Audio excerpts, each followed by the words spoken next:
हे असे कुकीज तुम्ही एकदा ट्राय केले ना तर घरातले लहानच काय पण मोठे सुद्धा बाजारातले कुकीज खायचे विसरून जातील.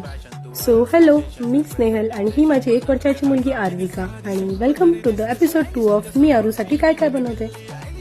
सो इथे आता मी घेतलं आहे हाफ कप घी, रूम टेम्परेचरचं घी आहे. त्याच्यामध्ये हाफ कप गूळ पावडर टाकून आपण असं छान असं ह्याला फेटून घेणार आहोत स्मूथ टेक्स्चर बनेपर्यंत. यामध्ये आता आपण टाकूया 1 कप नाचणीचं पीठ आणि 1 कप गव्हाचं पीठ. मी आता यामध्ये 1/4 कप कोको पावडर आणि थोडे चोको चिप्स पण टाकत आहे. ऑप्शनल आहे, जर तुम्हाला नसेल आवडत तर नाही टाकलं तरी काहीच हरकत नाही.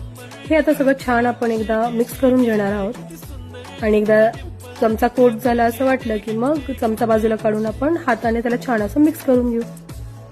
सगळं छान असं नीट मिक्स करून झाल्यावर यामध्ये आता आपण टाकणार आहोत चिमूटभर खायचा सोडा. अगदी थोडासा टाकायचा, त्याने बिस्किट्स खूप छान सॉफ्ट होतात. ते सुद्धा ऑप्शनल आहे, स्किप केलं तरी काही हरकत नाही. आणि 2 टेबलस्पून दूध, नॉर्मल रूम टेम्परेचरचं दूध. घट्टसर गोळा मळून घ्यायचा आणि अर्धा तासासाठी त्याला झाकून बाजूला ठेवायचा. मी आता इथे काही गोल कुकीज बनवून घेतले आहेत. त्याचे छोट्या छोट्या पोर्शन घेऊन आणि त्याच्यावर चोको चिप्स लावत आहे. तुम्हाला हव्या त्या शेप आणि साईजमध्ये कुकीज बनवू शकता. याला प्रीहीट केलेल्या ओव्हनमध्ये आपल्याला 175 डिग्री सेल्सिअसला 20 to 25 मिनिटसाठी बेक करून घ्यायचं आहे. सेम तुम्ही कढईमध्ये सुद्धा बनवू शकता. 20 ते 25 मिनिटांमध्ये कढईमध्ये सुद्धा सेम कुकीज बनतात. सो आहे का नाही खूप सिंपल, आणि हे खरंच खूप टेस्टी होतात आणि नाचणी असल्यामुळे मुलांसाठी सुद्धा खूप पौष्टिक आहे.